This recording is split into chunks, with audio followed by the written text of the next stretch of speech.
Quem não assistiu o link da primeira aula, eu vou colocar o link da primeira aula, vou colocar o link dessa aula aqui, lá no grupo. Voltando ao raciocínio, aí o que essa pessoa ouve? Ela voltou uma, duas vezes, foi aumentando o remédio para gastrite, foi aumentando o remédio para gastrite. Aí o que ela vai ouvir? Alguém se arrisca a colocar aqui para mim? Vou olhar o chat aqui como que tá. O que ela vai ouvir, eu não sei. Eu sei que, se fosse no caso da homeopatia, ele queria saber por que ele tem aquela gastrite, a origem da gastrite, Isso, né? e se ela ficar só tratando com remédio, ela vai ouvir o seguinte: a sua É, gastrite é crônica, né? Não é isso que acontece em muitos casos? A sua hipertensão é crônica, a sua diabetes é crônica, a sua bronquite é crônica. Mas por quê? Porque aquela pessoa, ela está utilizando dos alopatas, medicina mecanicista. Você lembra lá na primeira aula que eu conto que Descartes falou que o ser humano era pedaços, né? Que ele tirou ali a parte do espiritual, a parte emocional, a parte mental, e falou: não, o ser humano é pedaço. Tanto que até se você for um médico para resolver a sua gastrite e falar com ele que eu tô com um taquicardia, o que que ele vai falar com você? Procura um cardiologista, porque eu cuido da parte da gastrite, do pedaço da gastrite. Agora, voltando a isso, eu vou só esclarecer com a Flávia quer saber como que foi tirada essas taxas, né, de ferritina, de sangue, exame de hipertensão. Isso começou lá, ainda na Idade Média, tá? Pouco depois da Idade Média, porque eles começaram a ter a curiosidade de abrir, de secar corpos. E eles precisavam de um parâmetro para aquilo. Como que a gente vai saber que esse ser humano está normal ou não está normal? E eles começaram, eles pegavam, vamos supor, exame de sangue, né? Isso mais aqui para frente, após Descartes, eles pegavam o sangue de pessoas doentes e o sangue de pessoas saudáveis.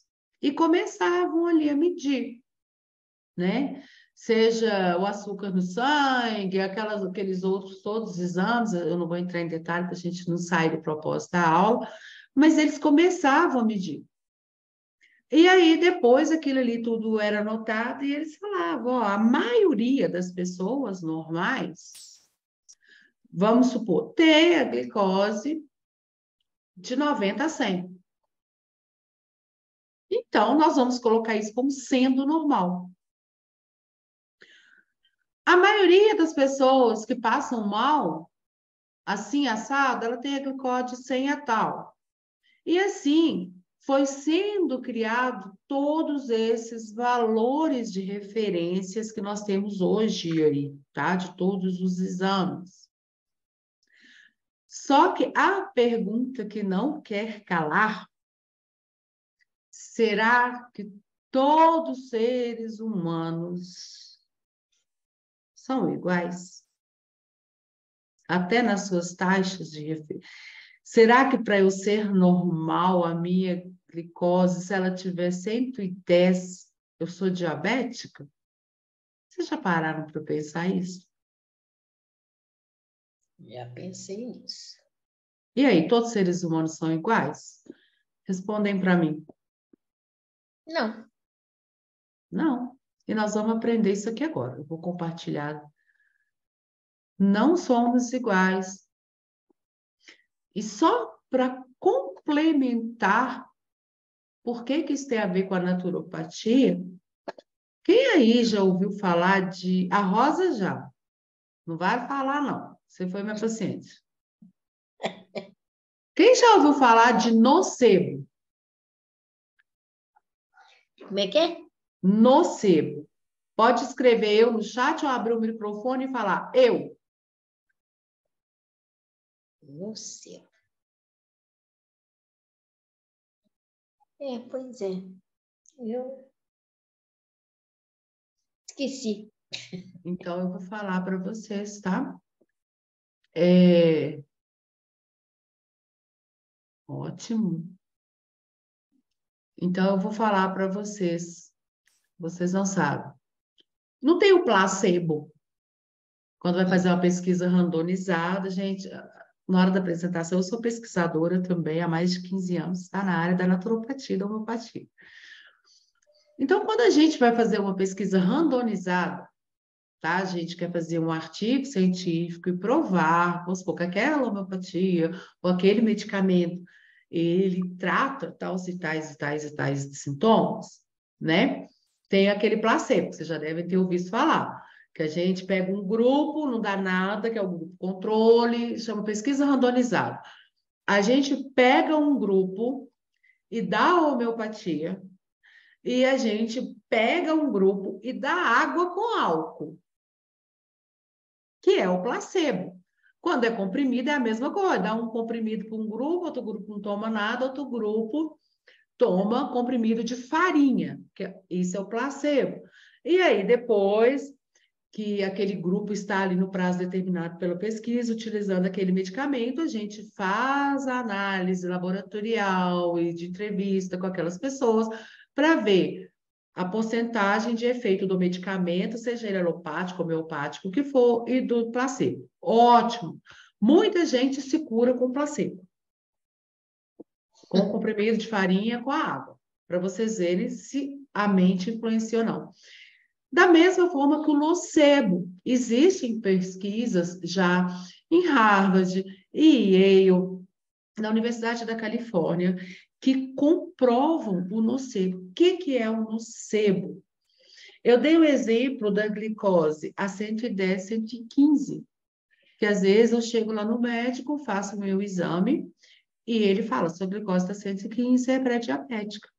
A partir de hoje, você não pode comer doce, você vai ter que fazer isso, eu já vou até te dar o medicamento, e a pessoa sai de lá, sou diabética, eu tenho diabetes, eu tenho diabetes.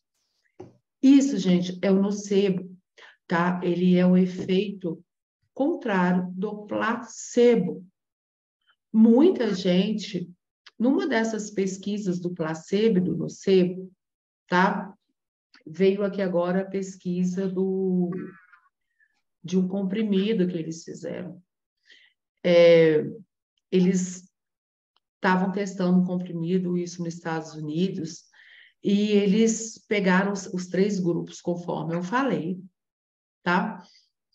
E deram esse comprimido. E o que eles falaram, né? Esse comprimido, ele era uma mega descoberta revolucionária na cura do câncer de fígado, que até então é tido como incurável. Mas é mentira, tá, gente? Eu já vi cura de câncer de fígado. Eu atendi durante muitos anos só câncer. Eu trabalhei numa instituição que lá os chefes superiores falavam, chegou caso de câncer que não tem cura, manda para Renata. E eu vi muito caso de cura. Mas voltando, eles deram esse comprimido e falaram, ele é revolucionário.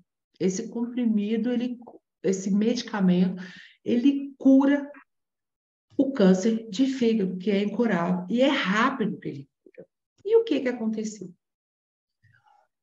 Durante a pesquisa, foi imensa as pessoas que se curaram do câncer de fígado. Tanto pessoas que tomaram o placebo, quanto pessoas que tomaram o medicamento que estava em teste. Passado um ano da pesquisa, eles com um alto índice de cura de câncer de fígado, eles já estavam se preparando para lançar esse produto no mercado. Resolveram fazer um teste mais aprofundado nesse medicamento. E quando foi ver, ele não curava o câncer de fígado. E aí, os cientistas, aproveitando que eles ficaram, nós soltamos que esse remédio não funciona, e as pessoas que se curaram. Ou vamos manter isso em segredo e simplesmente fecha a pesquisa e guarda ela. Aí eles tiveram a ideia, porque esses mesmos cientistas estavam estudando o efeito do nocebo, daqueles diagnósticos de crônico, de não tem cura, de quem teve sempre terá. Eles decidiram, vamos pegar uma parte dos pacientes e vamos deixar sigilo total. Deixa eles pro resto da vida pensar que tomaram o remédio revolucionário que cura câncer de fígado. Vamos pegar outra parte e vamos pedir perdão, pedir desculpa e falar que, infelizmente, nós descobrimos que o remédio não cura câncer de fígado, que ele não funciona para isso, que ele funciona para outras coisas. E vamos ver o que acontece e pesquisar. E continuar pesquisando. Esses pacientes ficaram mais 2 anos. O que vocês acham? Agora eu quero a opinião de vocês. O que vocês acham que aconteceram com esses 2 grupos? Ou escreve, ou pode abrir o microfone e me falar. Enquanto isso, eu bebo água. Então, eu Eu acho. acho que os que. Pode falar. Pode falar, Flávio. Eu acho que os que contaram para eles a verdade, eles acabaram ficando doentes novamente. Porque acho que a mente da gente, lógico, tem todo um contexto, mas eu acho que a mente da gente tem o poder, como que eu poderia usar essa palavra, né? Porque a doença, ela começa, assim, algumas vezes, em situações que você passa, começa ali na cabeça da pessoa e aquilo ali que acaba, acho que, levando ela até óbito, né? Se ela não tratar exatamente, lógico, vai tratar a doença, mas tratar ela também, a cabeça dela. Não sei se eu estou falando besteira, né? Tá, não? E agora, Rosa, o que você ia nos Isso mesmo. falar? Doença, aí a cabeça vai viajando na maionese. E o trem cria uma proporção enorme, né? É isso aí que vocês falaram, tá? Nesse grupo de retorno, como eles não pegaram todos, que sempre essas pesquisas são feitas com 4.000, 6.000 pessoas. Nesse grupo de retorno, eles pegaram 300 e poucas pessoas de um lado, 300 e poucas pessoas do outro, tá? E aquelas pessoas que ouviram que ótimo, confirmamos que o remédio é bom, todas elas se mantiveram curadas. Agora, aquele grupo de pessoas que eles pediram desculpa, mas que eles iam tentar de outra forma manter o resultado, somente 2 continuaram curadas. Todas as outras, os tumores voltaram a se manifestar, algumas em questão de dias. E esse é o efeito nocebo. E nós que trabalhamos com a saúde, eu sempre falo isso com meus alunos e mentoradas, a importância de nós estar trabalhando nós. Porque, às vezes, nós podemos, né, falar uma coisa ali para aquele paciente que ele vai levar aquilo com ele para a vida e vai ser prejudicial. E o mais incrível, que é até engraçado, que os cientistas falaram, mas mesmo você sabendo que o remédio não funciona, que ele não funcionava para isso, que ele como é que você se mantém curado? E eles simplificam lá na pesquisa falando que eles responderam mais ou menos assim, né? Ah, eu pensei, o remédio não funcionou, não, mas alguma coisa funcionou e eu estou curada. Então, se eu estou curada, eu vou me manter curada. Então, eles se mantiveram nesse propósito. E todos os outros 300 e pouco que voltaram a ter a doença, eles foram para o lado que é muito mais fácil para o ser humano. Nossa, eu fui enganado, me iludiram, me deram uma coisa errada. Nossa, eu vou adoecer de novo. Então, isso é uma prova, né? da importância de nós estarmos atentos. O que que eu falo, o que que eu repito e o que que o meu paciente traz para mim. Vamos voltar aqui para o slide.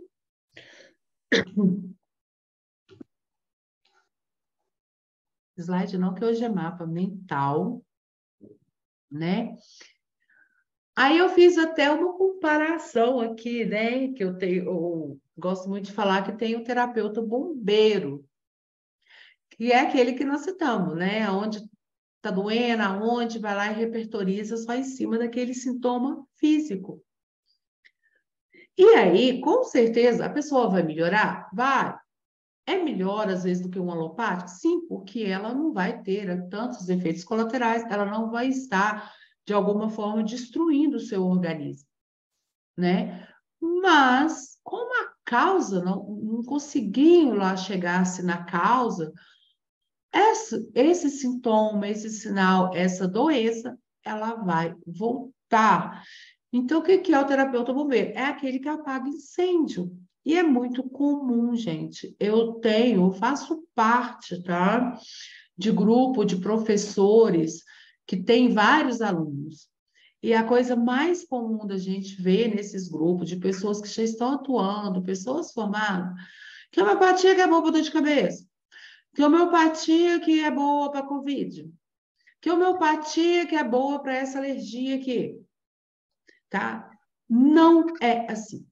Se você realmente quer fazer a diferença, tanto na sua vida ou das pessoas que você cuida, não é assim. Isso não é tratamento homeopático, isso não é um tratamento naturopático. O tratamento homeopático, quem aí já trabalha com homeopatia, já estudou sobre homeopatia, sabe que ele tem, né, 3 pilares, que é o da individualidade. Não é a mesma homeopatia para dor de cabeça que vai tratar todo mundo que tem dor de cabeça. Da infinitesimalidade. Eu falo devagar, porque toda vez que eu falar, engano. Eu logo tropeço, a língua nem rola. O que é infinitesimalidade? Ó, saiu. É o ser humano, o indivíduo, aquele que está no... Ele é infinito. Ele não é só aquela dor de cabeça, ele não é só aquela gastrite, ele não é só aquela falta de dinheiro, ele não é só aquela dificuldade de se relacionar. Tá? Ele é infinito, é ali, ó, aprofundar, aprofundar, aprofundar. E conforme o que você consegue aprofundar, tem a infinitesimalidade da homeopatia, que lá no curso eu explico, né? A Flávia já deve ter ouvido falar, eu não sei se a Adriana conhece a homeopatia, mas se ela conhece, ela já sabe, que são as dinamizações. E aí, o outro princípio é a globalidade. O que é globalidade? A globalidade daquele ser que nós vamos agora passar para como fazer essa anamnese e vocês vão entender. Por quê? É muito importante. Essa fórmula que eu já ensinei para todas as minhas alunas é a que eu venho praticando há anos e já ensinei para todas as minhas mentoradas, que é CPXQ, só através dele que eu consigo chegar ao CPAI. Renata, eu nunca ouvi falar dessa fórmula. Com certeza vocês não ouviram, porque essa fórmula, durante esses anos todos de pesquisa, de estruturar, né, como ensinar tudo o que eu aprendi para minhas alunas, que eu que criei essa fórmula. E eu vou mostrar para vocês aqui o que significa essa fórmula. Deixa eu abrir aqui, peraí.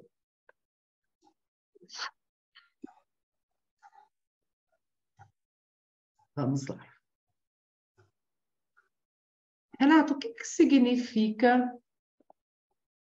Alguém arrisca? Quer arriscar?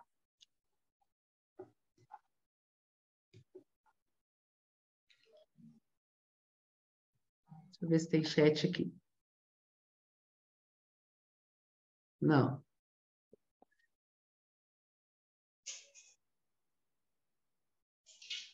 Então, vamos lá. Eu vou apresentar essa fórmula para vocês. Ó, tem chat aqui, ó. Vamos ver. Adriane colocou, não tem ideia. Eu vou te explicar, Adriane. Depois de muito pesquisar, de muito aprender, porque é assim que a gente aprende, às vezes a gente erra, e conforme eu falei no início, né? Gente, meu primeiro paciente foi eu, filho, sobrinho, amigos, que eu falava neles, eu posso errar e acertar à vontade. Então, eu observei, né, que para que nós conseguimos compreender aquele ponto de ação individual daquele indivíduo, nós precisamos saber usar o CPXQ, que é o quê? Condução ao ponto X da questão. E como que eu vou conduzir o meu paciente, aquela pessoa que está lá na minha frente, até aquele ponto X daquela questão dele? Como que eu vou conduzir? Como que eu vou saber como agir com ele? Deixa eu fechar aqui, que agora nós vamos aqui, né? Só aumentar aqui, ok. Deixa eu dividir com vocês. Bora lá.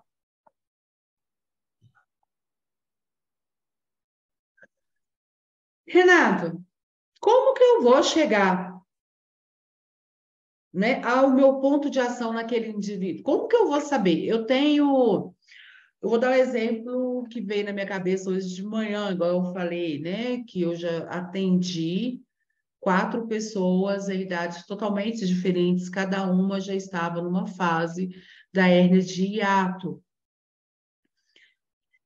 Eles não todos que apareceram, um era uma criança de 2 anos, o outro era uma adolescente já adulta, início da fase adulta, de 19 anos, o outro tinha 40 e poucos anos, a outra tinha 70 anos.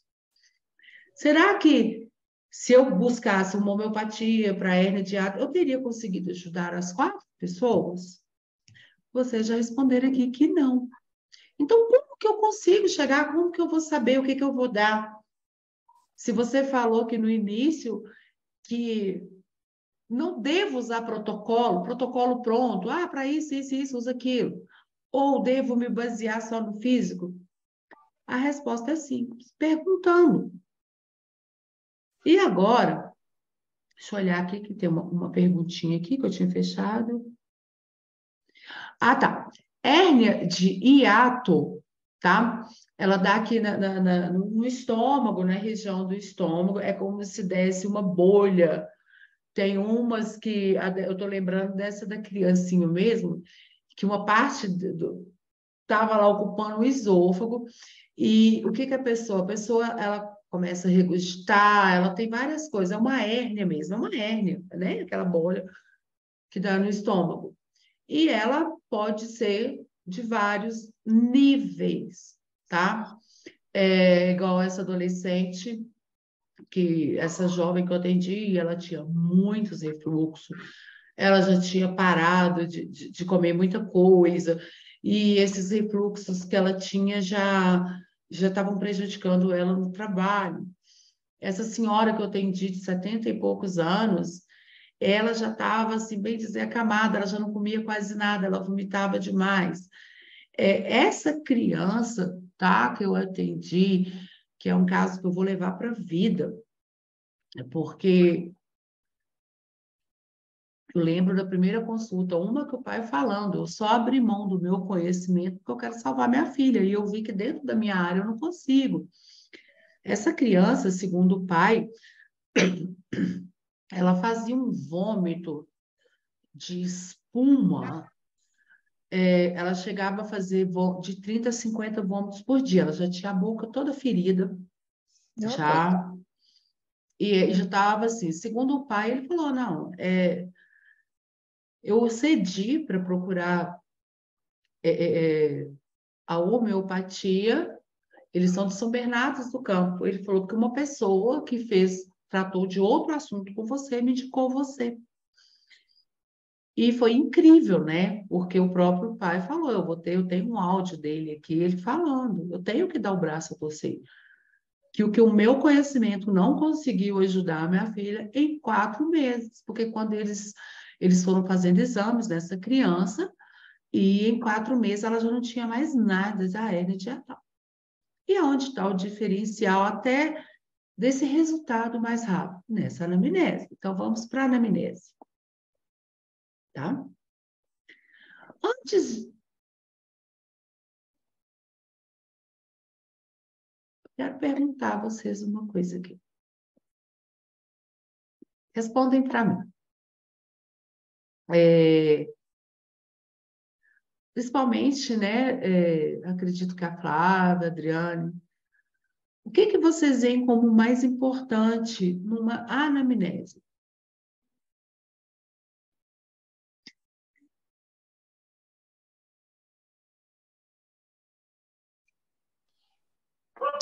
Então, assim, hoje, quando eu comecei lá atrás, acho que eu cometi muitos erros.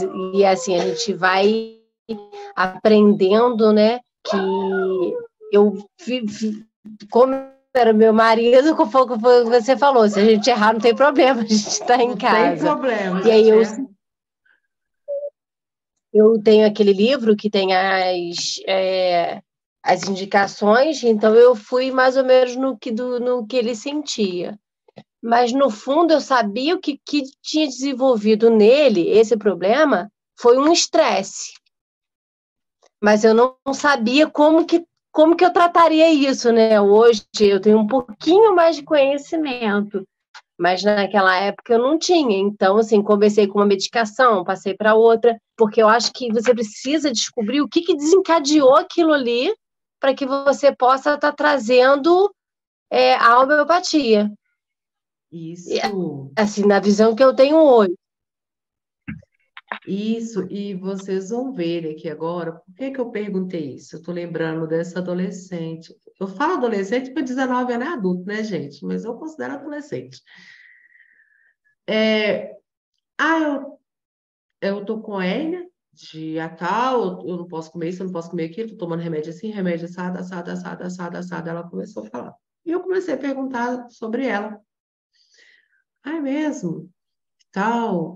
E vocês vão aprender aqui agora, na anamnese. Resumindo, sabe aonde que estava a origem, gente, dessa hérnia dela?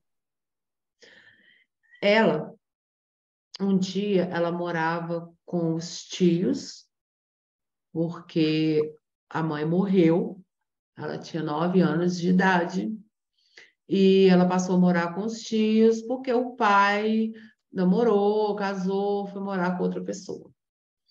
Resumindo, essa menina, na hora da anamnese, ela chegou com a hernia de hiatal, tá? E durante o tratamento dela, o que ela me revelou? O que foi o ponto da hérnia hiatal dela? Ela ia visitar o pai, porque tinha um certo distanciamento dela com o pai. E um dia, ela indo à noite caindo, essa menina indo a pé para a casa do pai, veio um cara andando pela direção dela. E o cara empurrava a bicicleta, e aquilo ali ela foi ficando desesperada, ela falou que o estômago já embrulhava, e ela pensava o passe, e o rapaz apressava. Tá, resumindo, ela começou a gritar, saiu correndo para a casa do pai. Só que na hora que ela me contou isso, ela me contou que depois desse dia nunca mais ela saiu à noite. Só que aí na hora da anamnese, que é que eu vou falar com vocês aqui agora, é o aprofundamento, que eu fui aprofundando, ela lembrou que quando ela tinha uns 6, 8 anos de idade, ela tinha um tio que bebia. E esse tio, a mãe confiava em deixar ela com o tio. E ele passava a mão no seio dela e, como diz ela, na perereca dela. Nossa Senhora. Então, olha olha onde que foi manifestar isso nela. Aqui na região do estômago, que essa região, o que que ela está manifestando? Dores não digeridas, que a pessoa não conseguiu digerir. Às vezes, nós esquecemos aquilo, mas aquilo lá dentro de nós está lá, cutucando todos os dias. E aí, essa hérnia, ela foi uma criança que vomitava muito, isso, aquilo, depois dos 6 anos, depois nós descobrimos isso. Só que o que que aconteceu? Esse pânico que ela passou, eu quero pedir a vocês, que eu gosto da participação de vocês, esse pânico que ela passou já adulta, indo para a casa do pai, com esse homem, ele foi o gatilho de quê?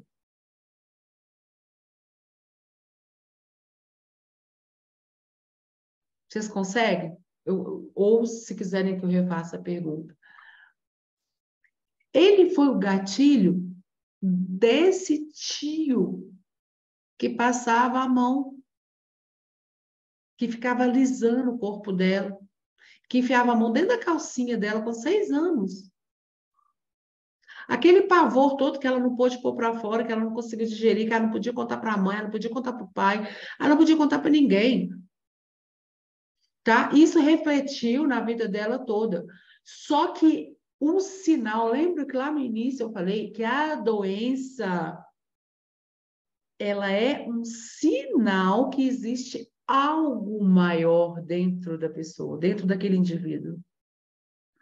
O sinal dessa jovem que veio na forma de hérnia hiatal, de não estar digerindo, de ter algo muito repreendido, de ter um pavor,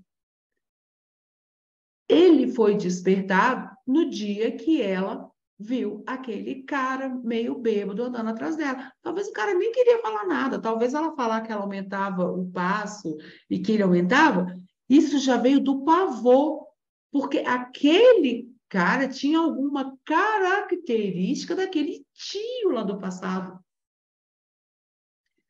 que é o que nós chamamos de gatilho. Né? Gatilho é só aparência igual? Não, tom de voz igual, às vezes uma expressão facial, um modo de andar. Então, quando ela estava indo para casa do pai, que ela olhou e viu aquele cara, na mente dela não veio hora nenhuma lembrança, mas veio o mesmo pavor que ela sentia quando a mãe deixava o tio cuidando e o tio enfiava a mão dentro da calcinha dela e ficava adulando ela, e ela conta que ele ficava passando a mão, né, na pererequinha dela e se masturbando. E imagina uma criança de 6 anos passando por isso, gente, é horrível. Então, vocês viram a profundidade? Então, agora, como que nós conseguimos, então, Renata, chegar até isso? Eu vou dar exemplo aqui para vocês, tá? Gente, principalmente nessa parte, eu quero pedir a vocês, participem, me perguntem, até contestem se vocês não concordarem com o que eu estou falando, é aquilo que eu falei. Mas a participação de vocês, que seja por chat, que seja ligando o microfone, me dá um direcionamento, tá? Se eu devo falar mais sobre aquilo, menos sobre aquilo, e eu gosto muito dessa aula participativa. Eu queria falar o seguinte, como é que as coisas como é que elas ficam impressas na gente, né?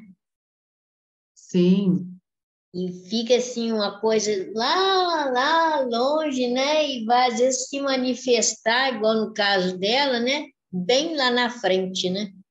Isso. A nossa mente, ela é muito inteligente, tá? Então, se a gente sofre um trauma, se a gente tem... Eu vou até tirar aqui o compartilhamento, que eu gosto de ver vocês. E com o compartilhamento eu não vejo vocês. E a pergunta da Adriana está aqui do lado também, que eu vou responder. A nossa mente, Rosa, ela é muito inteligente.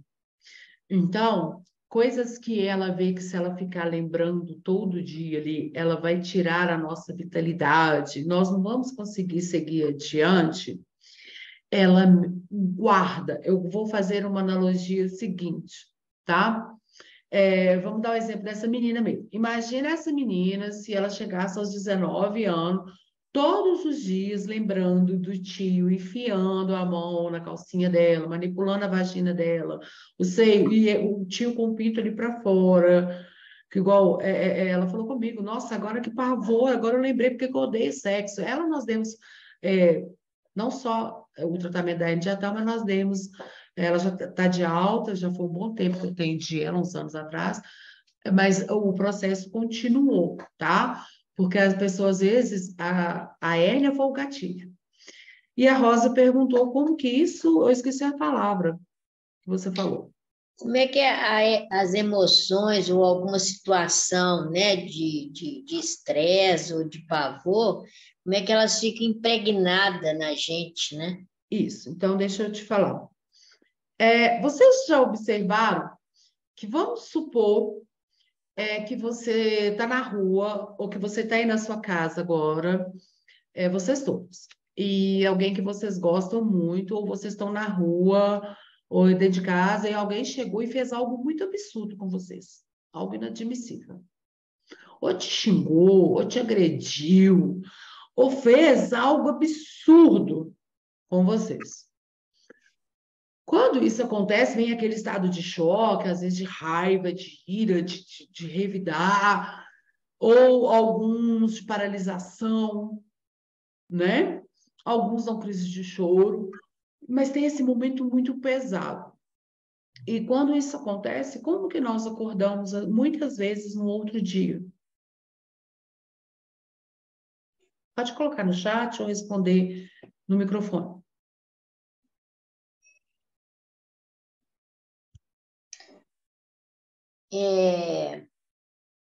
Então, quando eu trabalhava na loja do meu filho, naquela época, eu fumava, eu saí assim, fiquei na porta, fumando, e passou um rapaz de bicicleta, bem, bem rente. Acabei de fumar e entrei. No que eu entrei, esse rapaz entrou armado.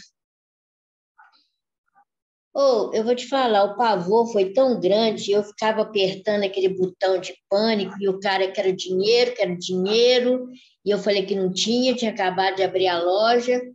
Ele pegou e colocou a arma na barriga do meu funcionário.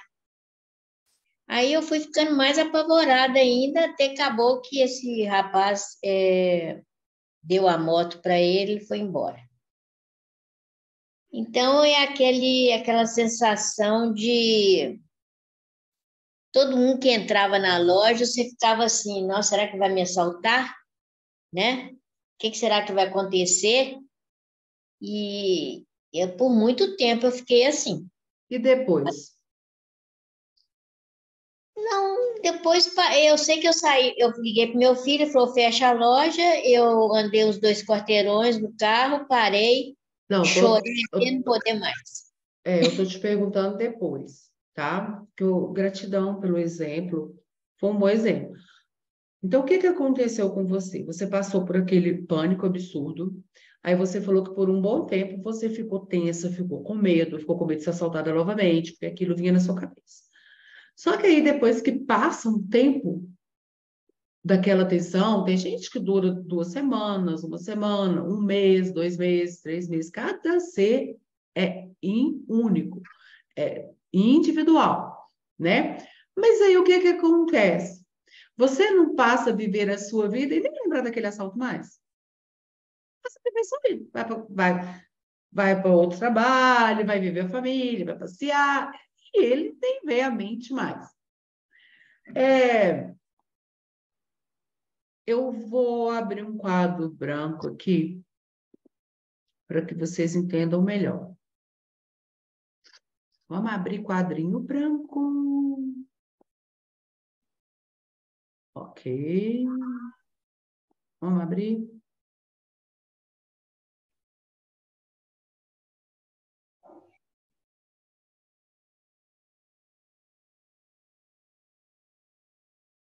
Aqui.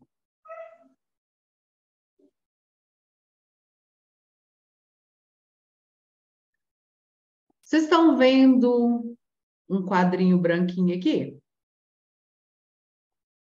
Então, só põe sim ou não para mim, só para eu saber se ele está aparecendo para... Opa. Ok. Deixa eu ver, cadê o chat aqui? Vocês não estão vendo ainda? Eu escrevo no chat? Tá. E agora, já está aparecendo? Tá, para mim tá.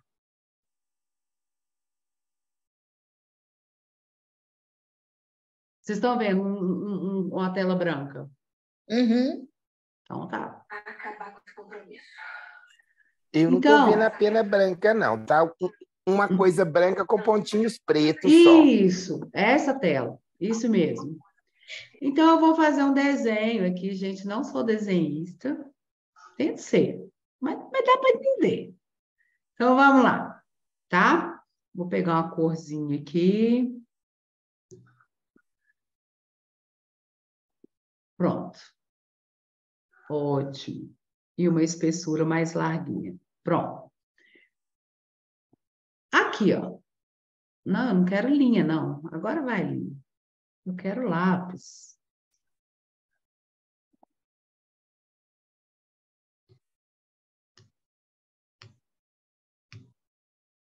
Eu quero lápis. Ótimo. Tá. Vocês estão vendo essa pontinha aqui, não estão? Aham. Agora imagina que isso aqui, deixa eu mudar essa cor do lápis. Quem assistiu Titanic? Isso aqui é um mar, tá, gente? Faz de conta que isso aqui é um mar. Aí, quem assistiu Titanic viu que tinha uma pontinha, só que o navio afundou, né? É. E por que que esse navio afundou? Porque o iceberg, ele é gigantesco aqui embaixo, não é? Eu fiz um desenho grande, mas para vocês terem noção. Não vou caprichar demais, porque eu não sou bom desenhista, não. Então, tá. Assim é a nossa consciência, tá? Então, no dia, Rosa, que você sofreu ali eu não sei por que essa tinta está tão rala, mas vai ficar rala mesmo. Está dando para ver, né, gente? Tá. No dia que você sofreu o assalto, a lembrança do assalto estava aqui no seu nível consciente, tá? O que é nível consciente? O que é nível consciente? É aquele que a gente consegue se lembrar dele. Tudo que eu me lembro. O que eu comi, o que eu gosto, o que eu não gosto, tá? E essa parte do nosso cérebro aqui, ela corresponde de... Peraí. Pois está infinito. Essa parte do nosso cérebro, ela corresponde de 2 a 5% de nós, da nossa mente, do nosso ser. Somente 2 a 5%. Aí, por que você sentiu muito medo, assim, que você sofreu o acidente, ou essa menina sofreu os traumas? Porque ele estava fresquinho, tá? É aquilo que alguém nos maltrata e a gente fica remoendo aquilo ali uma semana. Aí chega um momento que a gente esquece. A gente esquece porque aquilo foi resolvido dentro de nós? Nananina, não.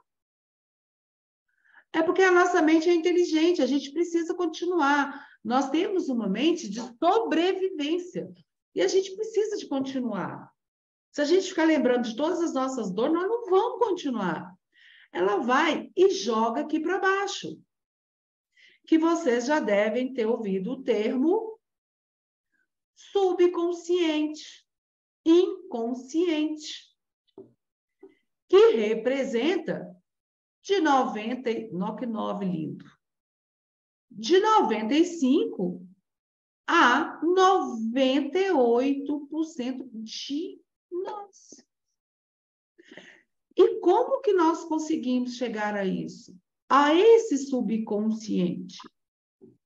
Como que você, terapeuta, consegue, você homeopata, chegar a esse inconsciente que foi aonde originou aqui a hérnia hiatal, a hipertensão, a diabetes, o câncer, a alergia, a falta de ar. Cada um tem uma ligação. Como que a gente consegue chegar nisso? Através disso aqui, ó. Antes de começar, ô Flávia, desculpa, e Adriana, vocês me responderam sim e não. Só que eu deixei passar, eu estava focada aqui na tela, e eu não vi. Se for alguma questão, alguma coisa, vocês podem colocar aqui para mim, tá? E a Adriana, né, perguntou qual o medicamento que foi usado para esse caso, que é o caso dessa adolescente. Adriana, não foi só um medicamento que foi usado, não, tá? Nós usamos vários medicamentos. Por isso que é o processo terapêutico, né? Aqui houve a necessidade da gente fazer essa limpeza de traumas, que esse eu até lembro, tá? Que foi a arnica, como foi observado, né, na anamnese, sintomas de altíssima hierarquia. A primeira coisa foi a limpeza do terreno, é um termo que a gente dá, terreno seria esse terreno do indivíduo, tá? Foi a limpeza desses traumas. E aí, o tempo inteiro, eu trabalhei, depois eu posso até trazer o estudo de caso, eu trabalhei o tempo inteiro com essa menina, tá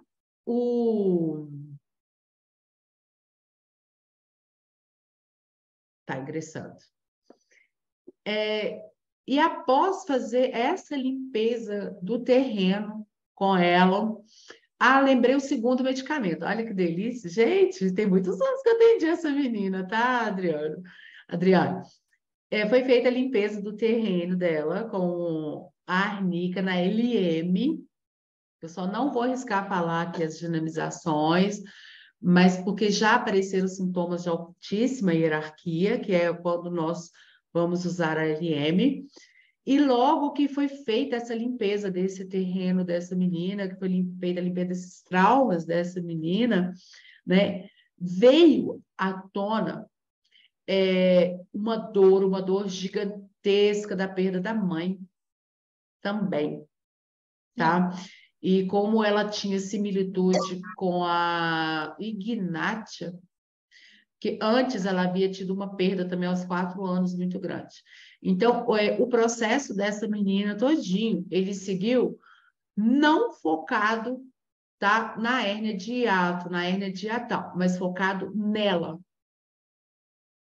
nas dores emocionais dela, tá? E tanto daquela criança também, aquela criança de 2 anos, quando é 2 anos, a gente não investiga muito a criança, mas a gente investiga a mãe dessa criança, tá? E foi trabalhado nessa criança, foram 2 coisas que eu trabalhei. Caiu, né? Mas que bom que você pegou aí da explicação enquanto estava no início. Estou adorando vocês aqui. Então, Adriane, essa já é a criança que tinha o mesmo caso, tá? Já foi totalmente diferente o processo dela. Eu lembro do início. Depois, em outras aulas, eu vou até fazer uma aula com estudo de caso. Mas essa criança, como por ser filha de médicos, tá? Ela tomou todas as vacinas, as públicas, todas as vacinas particulares, todas, até vacina importada. E pela mãe também ser uma pediatra, a mãe tomou todas as vacinas. E o pai também.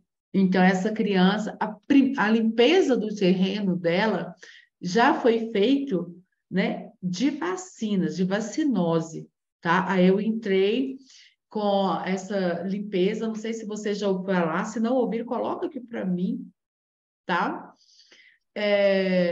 Eu já fiz essa limpeza de pai, mãe e criança dessa vacinose. Ela, em 15 dias, ela já teve uma resposta assim, gigantesca nos vômitos. Eles reduziram absurdamente. E aí, depois, eu já entrei no histórico emocional, tanto da gestação, do parto e do pós-parto da vida dessa criança. Mas quando é assim, mais focando nos pais dessa criança. Ficou respondido, Adriane?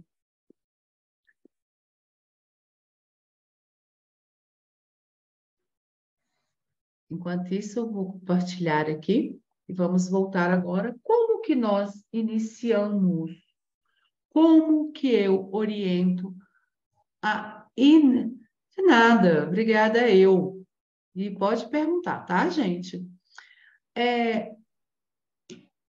O que que eu observo? Nesses anos todos que eu trabalhei com mentoria, tá? O que que eu observei? Que tem pouquíssimo foco e observação lá na hora do agendamento. A grande maioria das minhas mentoradas chegavam até mim e falavam: é porque eu aprendi a fazer anamnese assim, eu tenho essa ficha, até me mostravam, mesmo sendo online, algumas colocavam online, eu tenho essa ficha, essa ficha, essa ficha. Primeira coisa que eu falo, esquece ficha de anamnese. Apaga a ficha de anamnese. Tá? Eu brinco que ficha de anamnese é de terapeuta bombeiro, é de terapeuta comum, que quer ser igual a todos os outros, gera resultado pequeno, mas sempre está reclamando que os pacientes somem, que eles não voltam, ou que os resultados são pequenos. Esquece. Eu convido vocês a começar a treinar a observação. E essa observação começa no agendamento. A consulta que você faz com o seu paciente, ela começa, às vezes, antes do agendamento. Eu vou explicar no meu caso. Desde 2019, eu brinco que a pandemia veio me ajudar, né? Que eu já estava me introduzindo no atendimento online. Nessa época, eu trabalhava numa instituição pública, eu fazia atendimentos públicos e comecei a passar. Eu moro em Lagoa Santa, Minas Gerais, e eu atendia em Belo Horizonte, numa clínica. E eu comecei já, final de 2019, a transferir esses atendimentos, esses pacientes da clínica para o online, porque eu tinha esse objetivo de vida de trabalhar somente online. E aí, alguns resistiam, e quando veio a pandemia, todos passaram para o online, né? Aí foram os particulares e o da instituição que eu trabalhava. E o que isso me possibilitou? Me possibilitou uma maior observação nos agendamentos, maior até do que na clínica, né? Porque às vezes a clínica ali é a secretária que faz, mas eu sempre fui aquela... também eu já tinha estudado muito, pesquisado, e eu me tornei essa naturopata curiosa. Então, tanto a secretária da clínica quanto a secretária da instituição que eu atendia, eu já passava alguns pontos de observação, tá? Quando a pessoa me procurar, observa se ela vai fazer hora, se ela vai ter dúvida. Eu fui passando, eu passei tipo uma listinha. E era muito bacana que elas foram acostumando tanto a observar esses pacientes que elas já me traziam o seguinte, elas já me traziam, Renata, ó, seja bem-vinda, Bruno.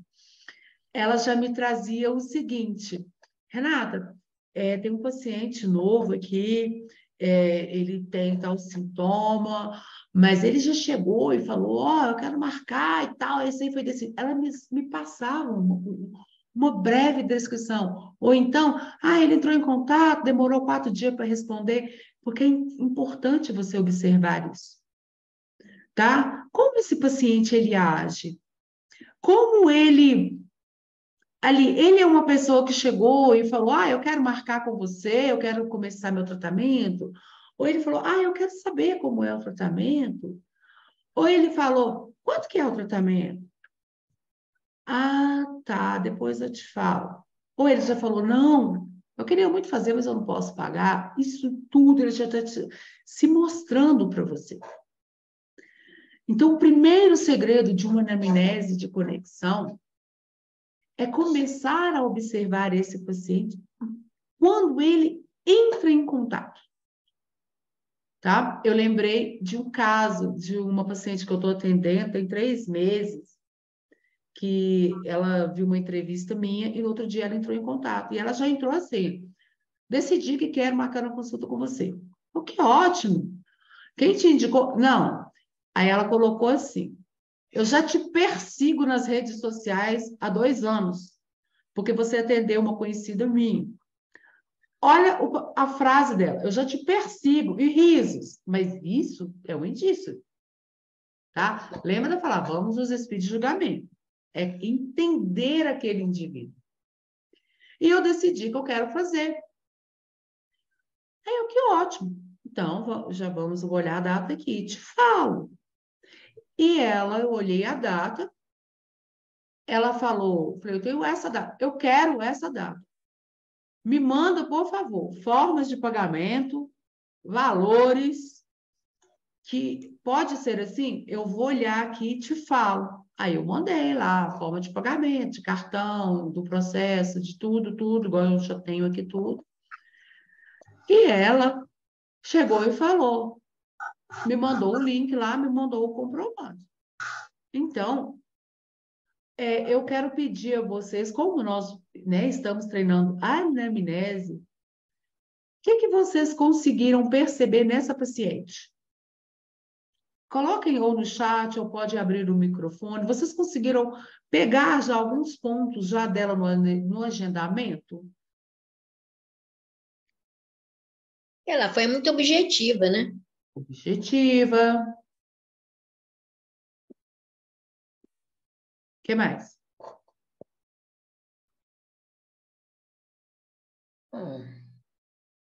Foi objetiva e realmente quis fazer o tratamento, né? Isso, alguém mais quer falar alguma coisa?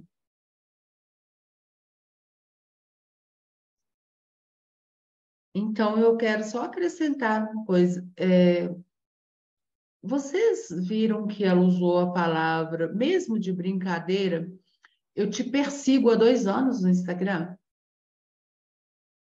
Isso me mostra que ela tem alguma relação com perseguição, Ah, que pode ser boa ou ruim, né?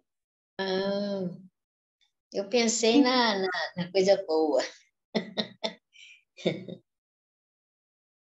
Isso, Adriana, característica dominante, né? Nós podemos enxergar aí também uma característica de disfarce, né?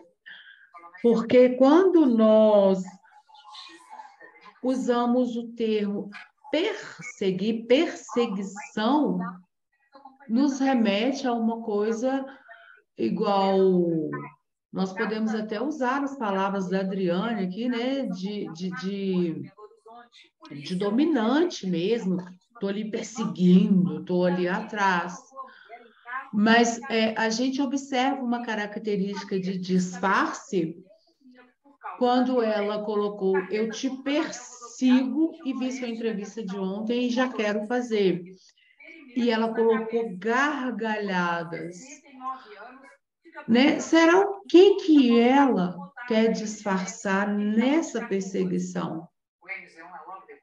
Será que ela se sente perseguida, observada? E aí, eu observando essa paciente, iniciamos o atendimento. E essa paciente, tá? Eu vou fazer um resumo breve. Ela chegou no primeiro atendimento, ela toma remédio psiquiátrico há 20 anos, ela fazia psicoterapia há 20 anos, tinha 18 anos que ela não conseguia dirigir, tinha 18 anos que ela não conseguia viajar e tinha 18 anos que ela não conseguia estar no meio de muitas pessoas.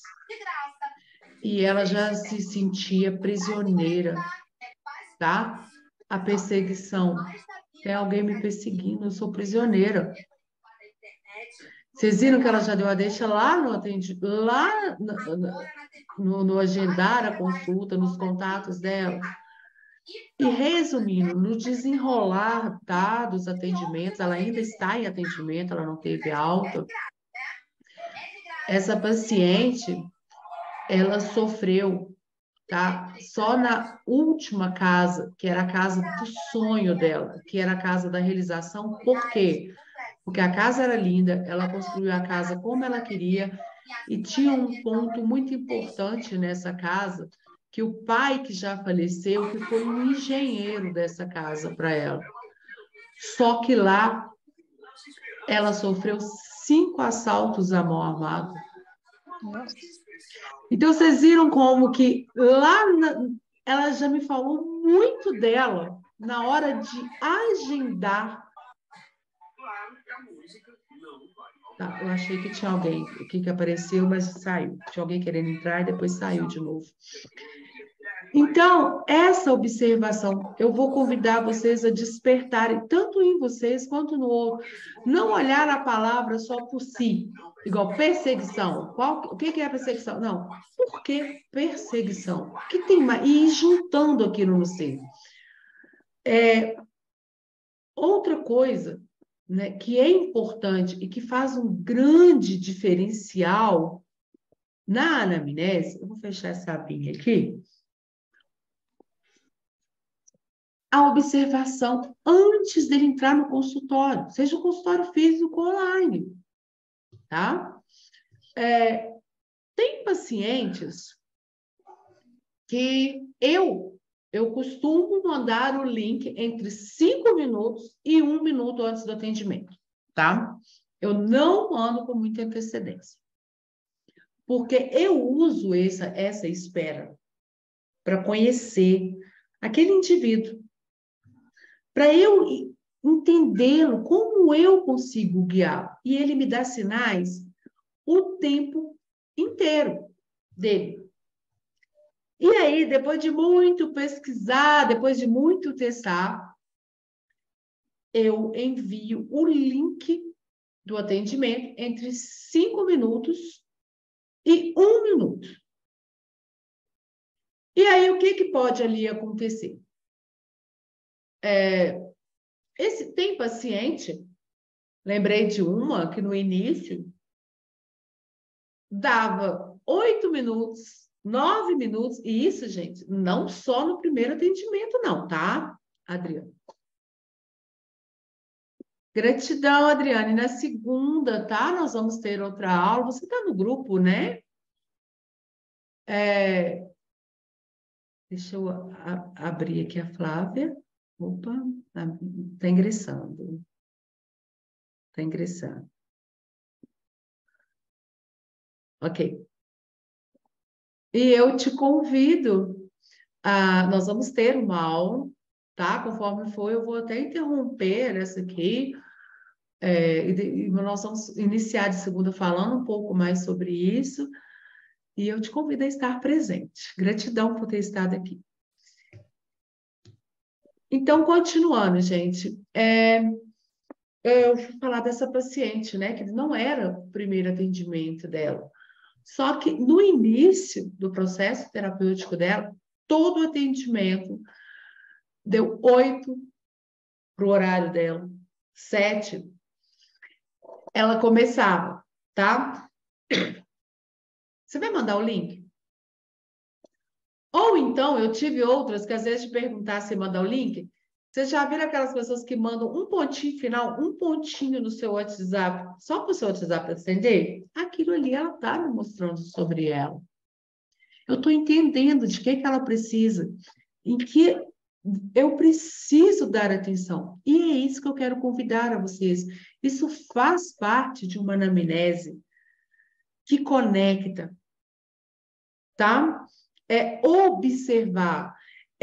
Tá, você mandou o link, a paciente não mandou nada, ela esperou ali, mandar o link, 5 minutos, 1 minuto antes do atendimento. E aí? Assim que você mandou esse link, ela entrou na sala rapidinho? Ou se ela é no particular, como que ela está esperando? Quando eu atendia no físico, eu gostava sempre de passar as dicas para a secretária e tem jeito, que eu já ouvi de aluno, não tem jeito, tem. E elas nos passam informação bem bacanas, tá? E sem julgamentos. Renata, você sempre me pede para observar. Eu observei que ela ficou inquieta, ou ela tomou muita água, ou ela saiu lá para fora, ou ela ficou quietinha, sem nem mexer. Então, isso tudo, anotem aí, tá? São pontos importantes de você observar. Isso faz parte da anamnese do seu paciente.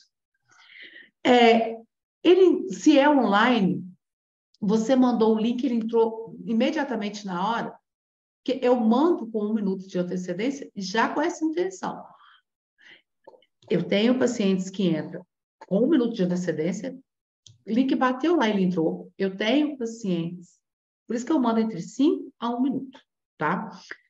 Eu tenho pacientes que espera da hora agendada para o atendimento, e pode faltar 1 minuto, pode faltar 2, ele espera da hora.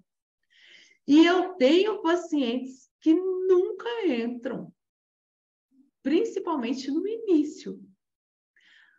2 minutos depois, no horário. Quais sinais? Renata, mas que diferença que isso faz? Nessa que nunca entrava no horário, tá? O que foi percebido e o que... Porque, já aquele início, eu direciono perguntas. Não é porque você entrou mais tarde, você nunca vai falar isso. Mas você tem um direcionamento. E ela, tá? Tinha medo, ela tinha um grande pavor de incomodar as pessoas. Você sabe aquela que cede para tudo pelo outro? E um dos sinais, ela se manifestava ali, que ela falava, às vezes eu pensei, né, que você queria tomar uma água. Sabe aquela que só pensa no ovo? Que você queria tomar uma água, fazer um xixi. Essa aí ainda está em processo terapêutico. E agora não. Eu mando o link. Ela entra na hora. Eu mando o link 1 minuto antes, ela entra muito antes. E já foi percebido que na consciência ela despertou para isso. Eu posso ser eu. Eu não preciso de me colocar o tempo inteiro em segundo plano e ceder o meu eu pelo outro. Continuando aqui, então é muito importante essa observação, antes mesmo dele entrar na sala. Aí vamos supor que você está no primeiro atendimento, né? E qual é a sugestão que eu quero fazer? Em vez de perguntar, qual é o seu nome completo? Não é isso que muitas vezes nós aprendemos quando nós estamos estudando terapias, naturopatia, homeopatia, não importa o nome da terapia. Aí, depois do nome completo, a gente pergunta, qual o seu endereço? Número, telefone, idade. Eu tinha, no lugar que eu trabalhava, eu tinha uma lista, uma ficha lá de anamnese, né? Que eles mandavam a gente seguir, que virava uma entrevista. Porque se você fizer isso com o seu paciente, você está criando uma conexão ou fazendo uma entrevista. Quando quiserem falar, pode ligar o microfone ou colocar no chat, tá? Não gosto de falar sozinho. Mas, então, você está fazendo uma entrevista? Será que numa entrevista a pessoa se conecta com você? Ela se abre com você? Né? Lá eu estava falando dessa ficha, era assim. E eu vi muitas fichas em outros lugares que eu atendi assim, de anamnese. Aí perguntava nome, endereço, telefone, idade, sexo, isso, aquilo, e começava. Estômago, sente alguma manifestação no estômago? Urina, é normal ou não? Se a gente começa a fazer essa entrevista, nós, homeopatas, naturopatas, ou futuro homeopatas, naturopatas, terapeutas, o que o paciente vai fazer? Sim, não, tá normal. Aham, não, faço muito xixi. Não, Didi, não vai ser uma conversa assim? Agora, como criar essa conexão? Lembrei aqui de uma mentorada, que ela chegou encantada no primeiro dia que ela conseguiu fazer uma anamnese inteira. Só na hora que ela perguntou o nome completo da paciente dela. Ela tinha assistido essa aula de anamnese comigo, e ela falou que assim que a paciente chegou, ela lembrou da aula e ela começou. Olá, qual que é o seu nome completo mesmo? E aí a paciente falou lá, Maria das Couves, né? Aí ela falou, olha, bonito o seu nome, Maria. E ela falava que tem hora que ela fala que ela é papagaio de pirata, né? Que os exemplos que eu dava na mentoria, ela falou, Renata, eu treinava em casa e na hora que eu chegava nos meus atendimentos, ela já era formada, eu chegava nos meus atendimentos, eu começava a te imitar. E aí ela falou que lembrou de eu falar que pelo nome do paciente você pode fazer aquela primeira consulta inteira. Não tenha pressa de ter o telefone e o endereço, você já tem, ainda mais se é online. Você já tem o telefone dele, o endereço não vai fazer diferença, que você vai mandar ali a sua indicação, o terapêutico, receita, o nome que se dê, pelo WhatsApp. E ela fez, né? Vamos supor que a mulher falou que chamava lá Maria das Couves, e ela, olha, Maria e tal. E aí, Maria, quem que te deu esse nome? Sua mãe ou seu pai? Ou outra pessoa? Ah, esse nome foi meu pai que me deu. É mesmo? E você gosta desse nome? Aqui eu posso te contar, falar a verdade? Não gosto desse nome. Por que, Maria, que você não gosta desse nome? Menino, foi uma confusão danada. Meu pai me deu esse nome. Minha mãe aceitou, bonitinho, batizado, registrou. Só que, quando eu tinha 1 ano e pouco, minha mãe descobriu. Isso, a minha mentorada contando dela com o atendimento da paciente dela, primeiro atendimento. Minha mãe descobriu que meu pai me deu o nome da amante dele. E depois disso, a minha vida acabou. Porque toda hora que a minha mãe ia falar o meu nome, minha mãe lembrava da amante. Minha mãe lembrava das dores dela. E minha mãe não tinha paciência comigo, minha mãe não falava com paciência, veio meus irmãos, minha mãe me criticava, e ela começou a soltar. E essa mentorada conta que o que ela fez? Que ela lembrou de eu falando, não tem pressa. Não é você que vai levar o seu paciente a algum lugar. Não é você que vai modelar, que é aquela consulta que eu falei, e sente dor? Seu telefone. Por que você veio aqui? Por que você veio? Isso se chama modelagem. O que é modelar? É tentar encaixar todo aquele paciente que chega naquela caixinha ali que você aprendeu ou que você tem mais facilidade. Que seja um repertório, que seja um protocolo, que seja uma prática terapêutica. Lá no Terapeuta Milênio, no curso Terapeuta Milênio, eu ensino como juntar e não ser terapeuta de técnicas soltas, ou só de homeopatia, ou só de EFT, ou só de floral.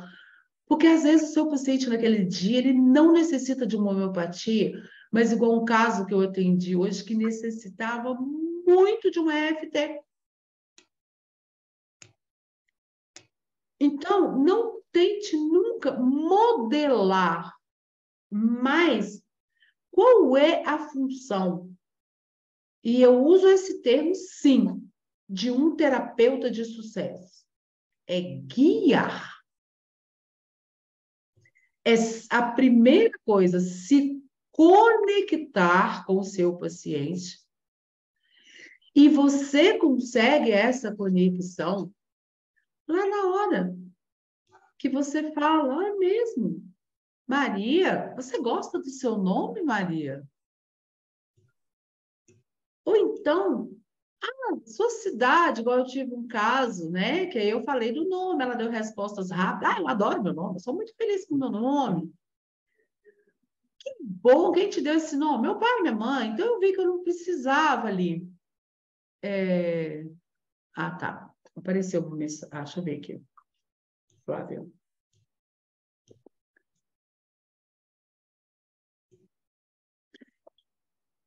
Não tem problema, Flávia, pode, Keia, não tem problema. Sua internet está ficando muda, tenta entrar e sair de novo, Keia. Que às vezes resolve, tá?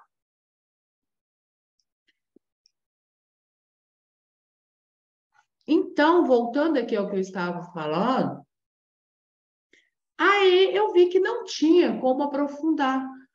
Aí já entrou na segunda parte. Em vez de perguntar somente, me fala o seu endereço, o número de telefone, você pega o endereço, o nome da rua.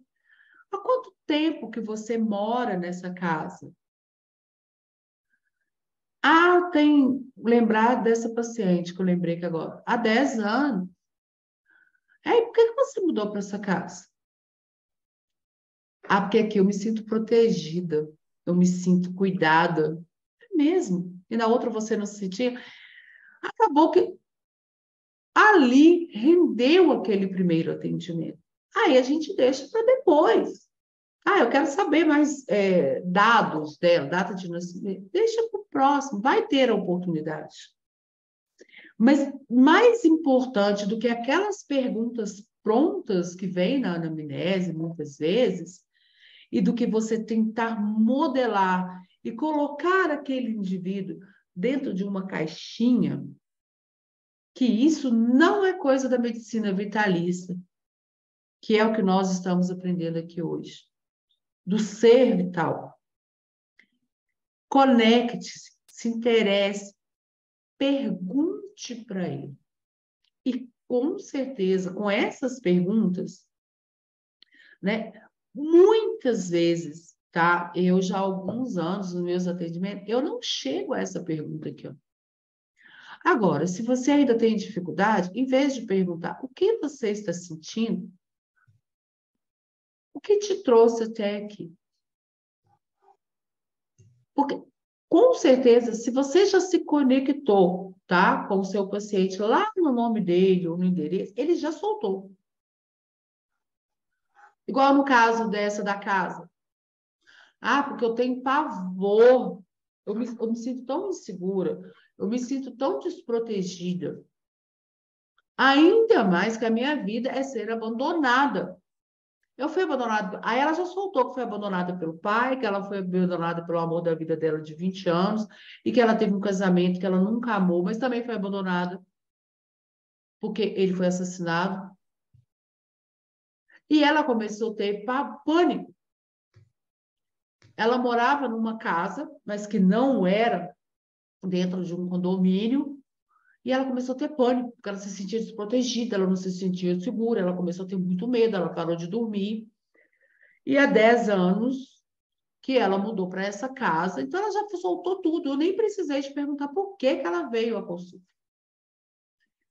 Porque ela falou, eu vim procurar esse pânico, porque no início que eu morava nessa casa, essa minha casa ela é dentro de um condomínio fechado, que eu tenho portaria dentro do condomínio, que ainda tem 2 motos que rodam o dia inteiro, e que as casas são perto, e que eu sei que se eu gritar, o vizinho vai me escutar. Eu sei que se alguém estiver fazendo alguma coisa comigo, ou se eu tiver uma crise de pânico aqui dentro de casa, se eu gritar, os seguranças que andam o dia inteiro na rua, eles vão me ouvir. Então, ela buscou por quê? Ela buscou por segurança. E aí ela já houve a conexão. Eu não precisei te perguntar nada, ela já foi se soltando. Né? E ali já estava acontecendo aquela anamnese. E aí nós já estamos para finalizar. É aquilo que eu falei, não tenha pressa. Não se preocupe em chegar, né? Não se preocupe em compreender o ponto de ação principal, que você vai agir com aquele indivíduo principal. Porque às vezes você não vai chegar nele de primeiro, mas você vai chegar, você vai conseguir compreender aquele ponto de ação ali seu naquele momento. É o que foi que a Adriane me perguntou daquela adolescente da hernia de Atal, né? Eu fui resolvendo momentos. Nós fomos limpando o trauma, essa infância. Dele surgiu o abandono, aí nós fomos é aquela cebola. Imagina a cebola, a gente tira a primeira casca, que é a primeira ação ali que você está agindo. Mesmo que essa pessoa tenha chegado com uma dor, tá? Tem como agir, Renato, mas eu vou deixar ele sentir dor. Não, dá uma homeopatia para dor, mas em outro vidrinho, já vai ali naquela emoção, você já se conectou, você já conseguiu ir mais fundo. Então, vai agindo ali. E aí, muitas vezes, a gente tem que ir no CEPAM, né, que eu chamo de CEPAM, que é agindo no momento até a gente conseguir chegar lá no fundo daquele indivíduo. Conforme eu falei, no caso da menina, no caso dessa outra, que falou que me perseguia, né, nas redes sociais. E aí, conforme vocês vão fazendo isso, vocês vão conseguir chegar no CIS. Alguém sabe me falar o que é CIS?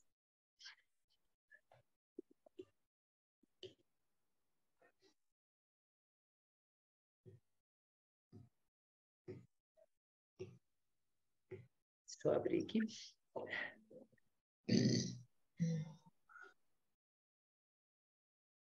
O que, Renata? É CIS. O que é isso? Né?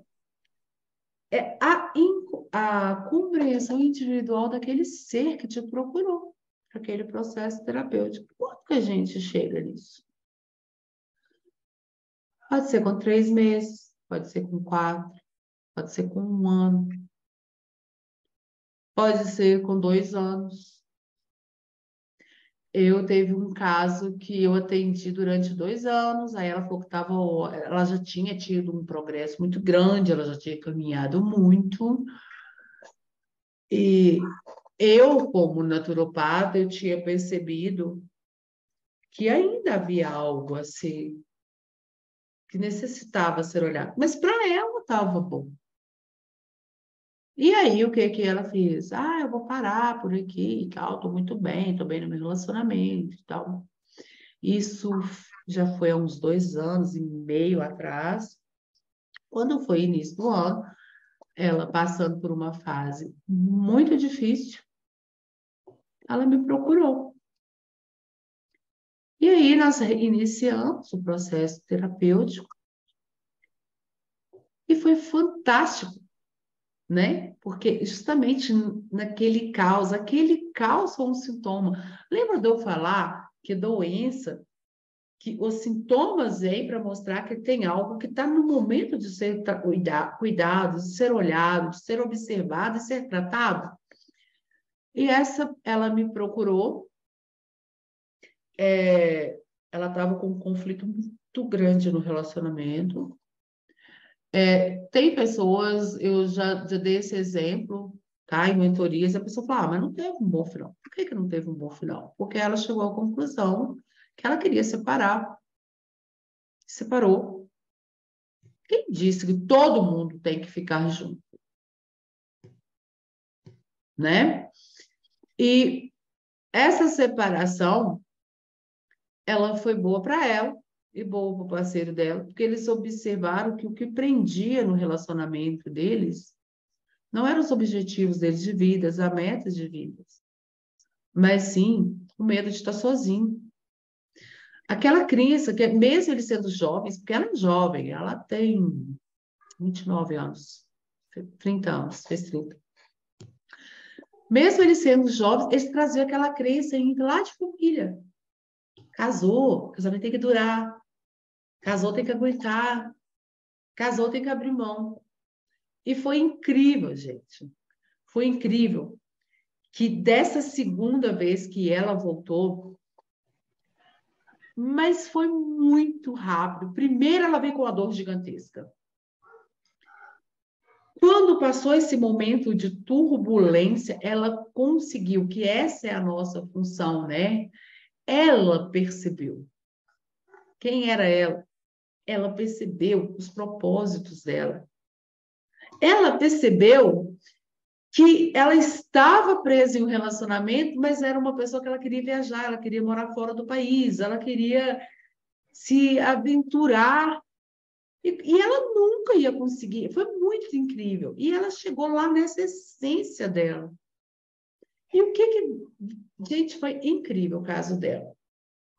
E em menos de 3 meses, tá, de tratamento, ela fez inscrição num trabalho, ela fez inscrição em 2 trabalhos, ela passou nos 2.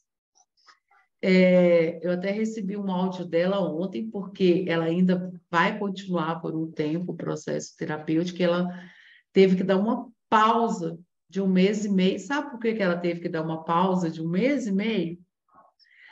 Porque ela passou nos 2 processos. Ela foi trabalhar nos Estados Unidos. Isso em 3 meses. Ela me procurou porque ela estava no meio de um caos, um turbilhão. Tá? Era muito difícil para ela. Eu atendi o parceiro dela também no início. E ela se reestruturou. Eles terminaram bem, compreendendo o papel de cada um. Ele está se reestruturando, coisa que ele não conseguia. Ela passou em uma entrevista, ela foi morar nos Estados Unidos, que era um grande sonho dela. Ela está se dando muito bem.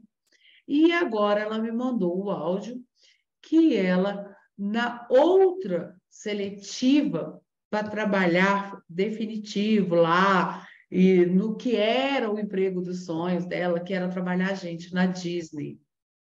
E ela conseguiu. Ela é uma brasileira que, olha só, né? Então, nós temos mania de tentar pôr tempo. Ah, demora quanto tempo? Ah, isso é difícil, isso demora.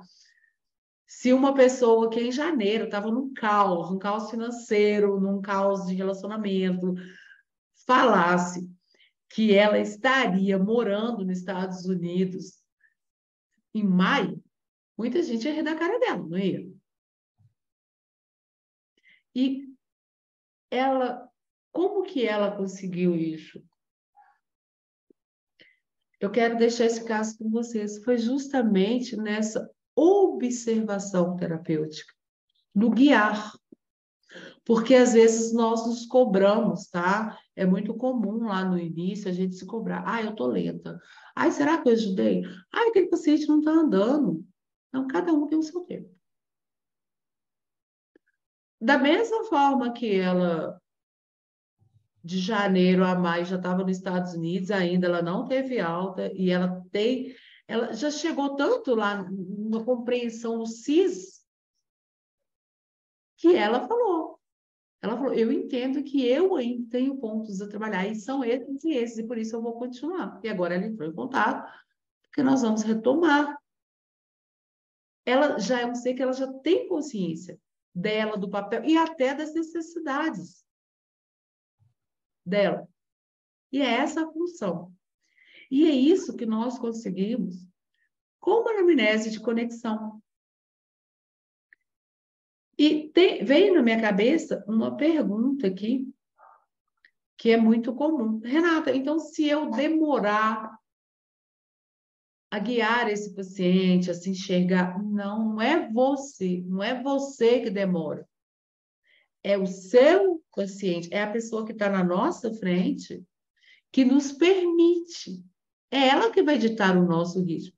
Mas o mais importante é, hora nenhuma, deixar de ter essa conexão com eles. A internet da Flávia está caindo toda hora, né? Caiu aqui de novo, parece que Você ela me está desculpa também, mas eu vou ter que sair agora. Já acabamos. Fechamos. Então, agora eu quero só saber se tem alguma pergunta, se tem alguma dúvida.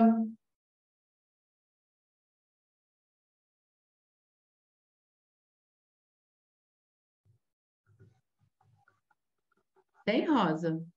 Deixa eu dar uma olhada aqui. Tá, tô de boa. Agora a gente tem que ficar pensando, né?